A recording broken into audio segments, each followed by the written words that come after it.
Good morning student. आज का एक नया अध्याय, आपका प्रथम अध्याय अर्थशास्त्र की संकल्पना, कक्षा 11वीं का पहला अध्याय हम पढ़ रहे हैं। इसमें हम अर्थशास्त्र की विभिन्न परिभाषाओं के बारे में बात करेंगे। सबसे पहले अर्थशास्त्र की संकल्पना में अर्थशास्त्र की परिभाषाओं के अंतर्गत सबसे पहली परिभाषा है धन संबंधी परिभाषाएं।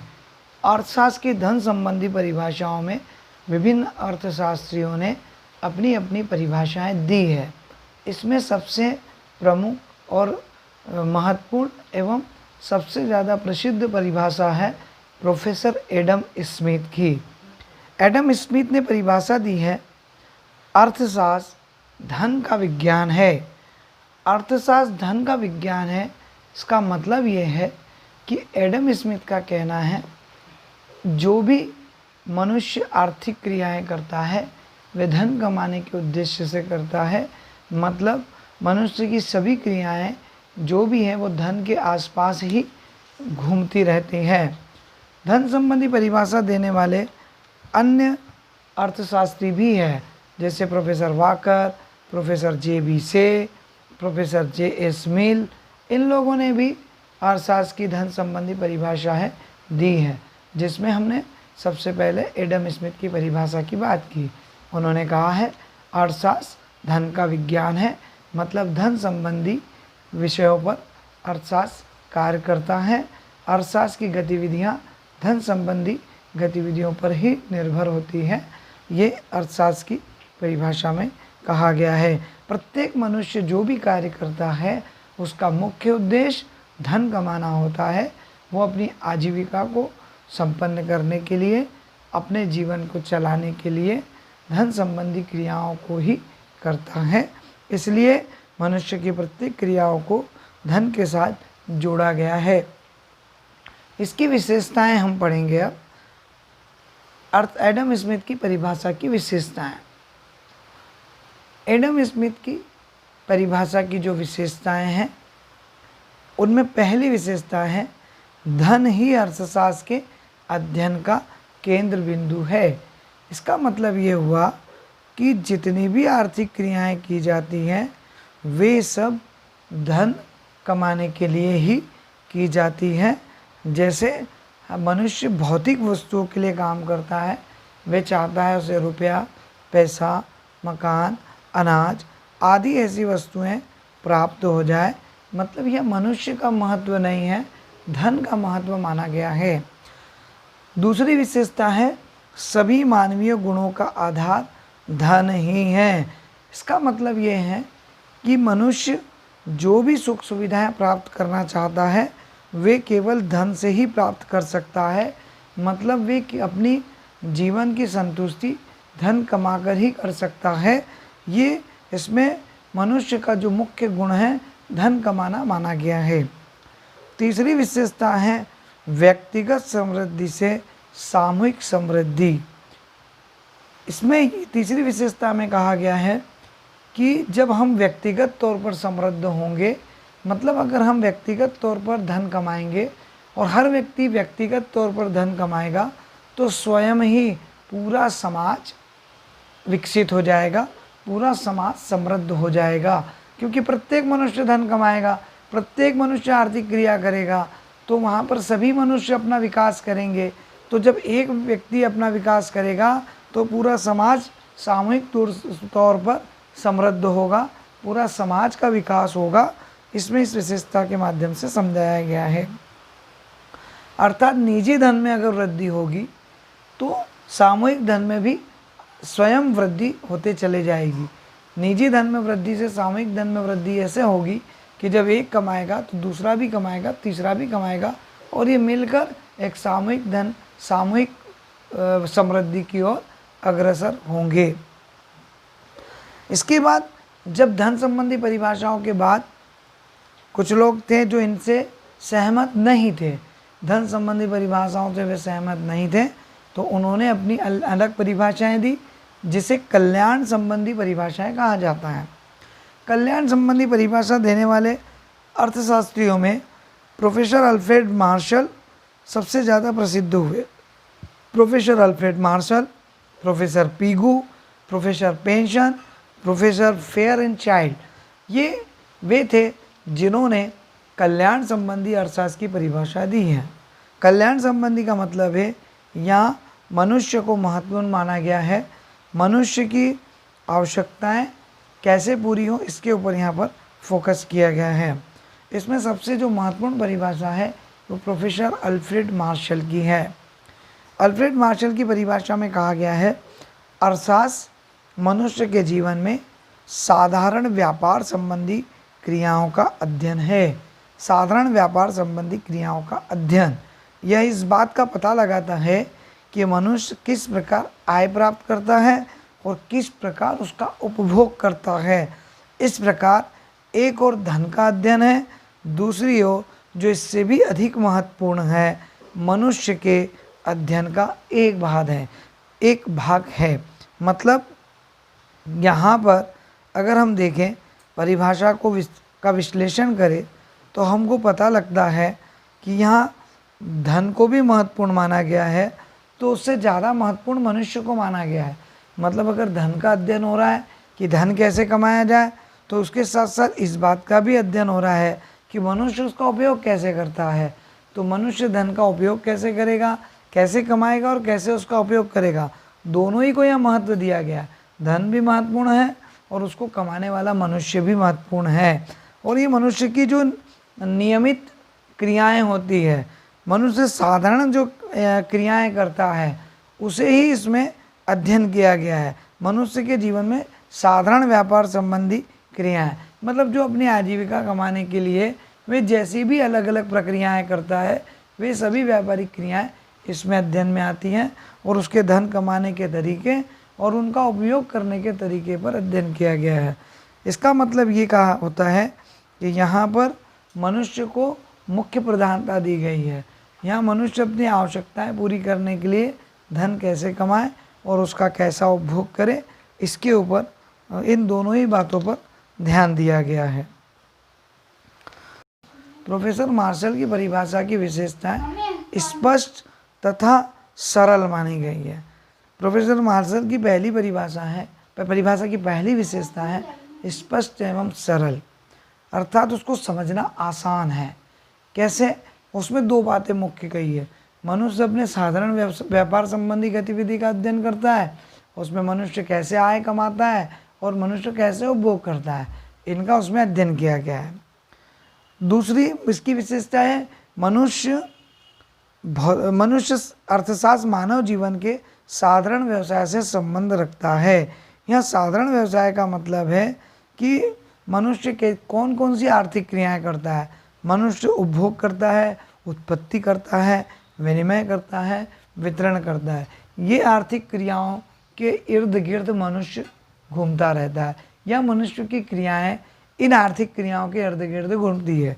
कौन कौन सी? उपभोग, उत्पत्ति, विनिमय, वितरण। अर्थात मनुष्य जो साधारण क्रियाएं करता है उन्हीं का इसमें अध्ययन किया जाता है। तीसरी इसकी विशेषताएं हैं अर्थशास्त्र मनुष्य एवं धन दोनों का अध्ययन करता है। मनुष्य एवं धन दोनों का अध्ययन करता है। अपन ने इसमें परिभाषा में पढ़ा कि अर्थशास्त्र में एक तरफ इस बात का अध्ययन होता है कि आय कैसे कमाई जाए, तो दूसरी तरफ इस बात का अध्ययन होता है कि उसका उपभोग कैसे किया जाए। तो मनुष्य की उपयोगिता भी है और धन की उपयोगिता भी है, धन कमाना और उसका उपभोग करना। इसलिए यहाँ पर मनुष्य और धन दोनों का अध्ययन किया गया है। अर्थशास्त्र का उद्देश्य भौतिक कल्याण में वृद्धि करना। इनकी अगली विशेषता थी अर्थशास्त्र का उद्देश्य भौतिक कल्याण में वृद्धि करना।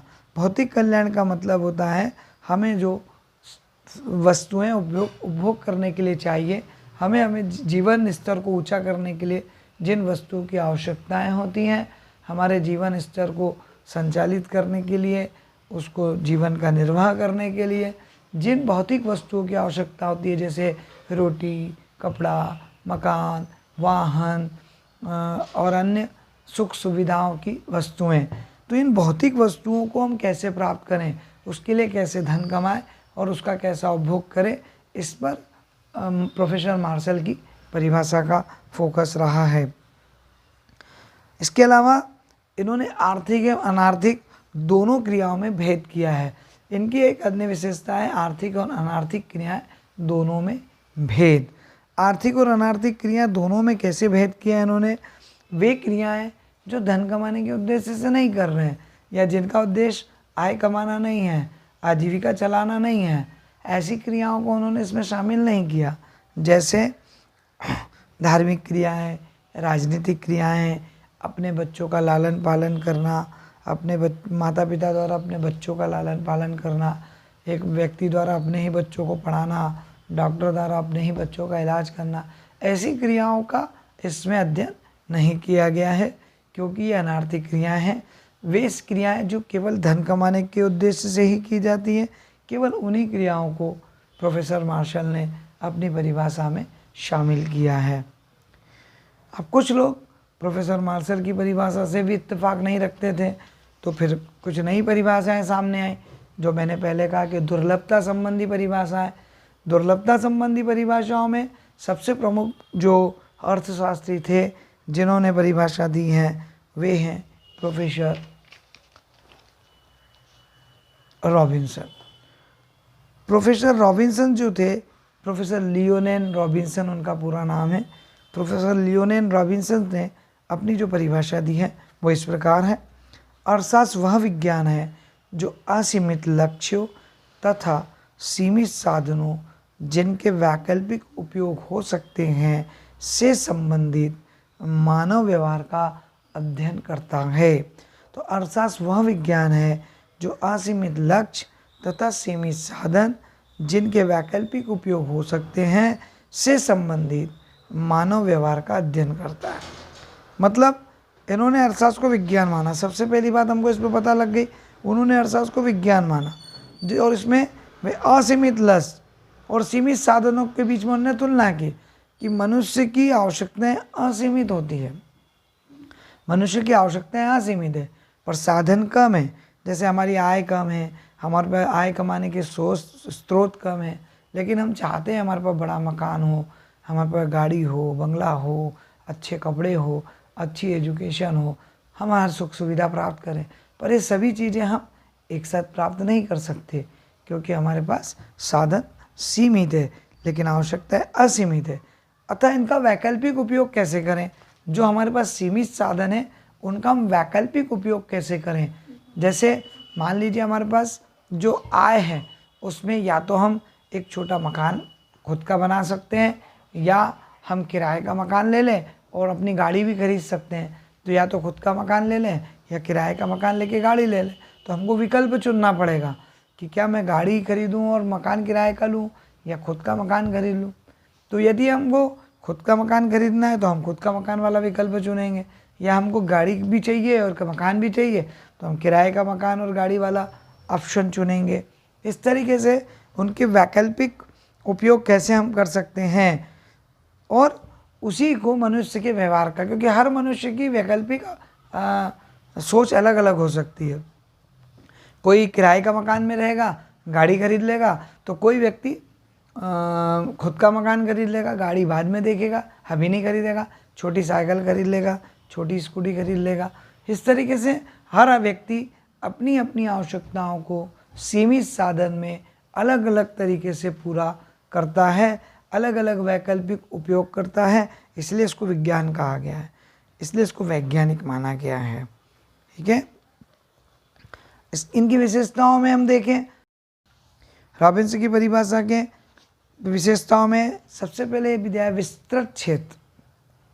रॉबिन्सन की जो परिभाषा की एक और गुण है वो है विस्तृत क्षेत्र। रॉबिन्सन ने सामाजिक एवं असामाजिक दोनों प्रकार के व्यक्तियों की क्रियाओं का अध्ययन किया है। मतलब वे कहते थे जो साधु है, चोर हैं, डकैत है, भीख मांगने वाले लोग हैं, ऐसे सभी प्रकार के लोग आर्थिक क्रिया करते हैं और अपनी किसी न किसी प्रकार से अपनी आवश्यकता की पूर्ति करते हैं। इसलिए रॉबिन्सन की परिभाषा का जो क्षेत्र है या विशेषता है उसमें पहली विशेषता है विस्तृत क्षेत्र। रॉबिन्सन की परिभाषा की दूसरी विशेषता है मनुष्य की प्रत्येक क्रिया का अध्ययन। मतलब मनुष्य ने चाहे वो आर्थिक क्रिया हो चाहे अनार्थिक क्रिया हो, दोनों ही क्रियाओं को उन्होंने इसमें शामिल किया है। रॉबिन्स की इसीलिए परिभाषा दुर्लभता संबंधी कही जाती है। उन्होंने आर्थिक और अनार्थिक दोनों क्रियाओं को शामिल किया है। मनुष्य अनार्थिक क्रियाओं से भी अपनी आवश्यकताओं की संतुष्टि करता है। चुनाव संबंधी समस्या का स्पष्टीकरण, उनकी विशेषता में उन्होंने वैकल्पिक उपयोग बताए हैं। उन्होंने कहा है कि व्यक्ति अपने साधनों का वैकल्पिक उपयोग करता है, वो चुनाव करता है कि मुझे गुलाब जामुन खाना है या मुझे लड्डू खाना है, मुझे रोटी खाना, गेहूं की रोटी खाना है कि मुझे ज्वार की रोटी खाना है, मुझे सब्जी खाना है या दाल चावल खाना है। तो वो अपनी आवश्यकताओं को चुनता है कि मैं अपनी कौन सी आवश्यकताएं पहले पूरी करूं अपने साधनों से और कौन सी आवश्यकताएं बाद में पूरी करूं। तो चुनाव संबंधी समस्या का भी स्पष्टीकरण दिया गया है। अर्थशास्त्र को वास्तविक विज्ञान माना है। उन्होंने उनकी परिभाषा की अगली विशेषता है अर्थशास्त्र को वास्तविक विज्ञान माना है। वास्तविक विज्ञान का मतलब है कि उन्होंने चूँकि आर्थिक और अनार्थिक सभी क्रियाओं का अध्ययन किया है, मनुष्य की अच्छाई और बुराई दोनों का अध्ययन किया है, मनुष्य वैकल्पिक उपयोग करता है। अर्थशास्त्र में अच्छाइयाँ भी होती हैं और बुराइयाँ भी होती हैं, लेकिन अर्थशास्त्र इनका निर्णय नहीं करता। अर्थशास्त्र ये बताता है कि हमें क्या आवश्यकता है और हम उसको कैसे पूरा कर सकते हैं। अब वो अच्छा है या बुरा है ये निर्णय अर्थशास्त्र नहीं करता। अर्थशास्त्र केवल ये बताता है कि इस साधन से ये आवश्यकता पूरी की जा सकती है, इस साधन से इतनी आवश्यकता पूरी की जा सकती है, वो गलत है सही है ये अर्थशास्त्र निर्णय नहीं करता, इसलिए उसको विज्ञान माना गया। जैसे विज्ञान में कहा गया है कि भाई इस दवाई से ये बीमारी ठीक होती है, अब उसके साइड इफ़ेक्ट भी होते हैं, वो भी सहता है, लेकिन वो ये नहीं कहता कि इसके साइड इफ़ेक्ट हैं तो आप दवाई मत लो। आपको अगर बीमारी है तो ये दवाई लेना है, अब लेना नहीं लेना निर्णय हमें करना होता है। तो इस प्रकार अर्थशास्त्र भी बताता है कि इस साधन से इस आवश्यकता को पूरा कर सकते हैं, वो अच्छा है या बुरा है ये हमारे ऊपर नहीं होता। इस प्रकार मुद्रा या धन मापदंड का आधार नहीं, इनकी अंतिम विशेषता थी मुद्रा या धन मापदंड का आधार नहीं। मतलब आप धन कमाओ तो ही आपकी आवश्यकताएं पूरी होगी या केवल आर्थिक क्रियाओं से ही आवश्यकता पूरी होगी, इसमें इस बात को उन्होंने गौण कर दिया। उन्होंने कहा कि आर्थिक क्रिया करो चाहे अनार्थिक क्रिया करो, जिस भी साधन से आपकी आवश्यकता पूरी हो सकती हो वो अर्थशास्त्र का क्षेत्र है। मतलब अपने सीमित साधन में अब उसका कैसे भी उपयोग करें, चाहे वो धन संबंधी साधन हो चाहे गैर धन संबंधी साधन हो, उससे हम हमारी आवश्यकता पूरी कर सकते हैं। इस प्रकार आज हमने देखा अर्थशास्त्र की 3 परिभाषाएं। पहली प्रोफेसर एडम स्मिथ की धन संबंधी परिभाषा, फिर हमने देखा प्रोफेसर मार्शल की कल्याण संबंधी परिभाषा और उनकी विशेषताएं भी देखी, और फिर हमने तीसरा देखा रॉबिन्सन की दुर्लभता संबंधी परिभाषाएं और इनकी विशेषताएं भी देखी। आप अपनी पुस्तक में इन तीनों ही विशेषताओं को विस्तार पूर्वक पढ़कर उससे संबंधित कोई समस्या हो तो हमें बताएं। ठीक है, थैंक यू।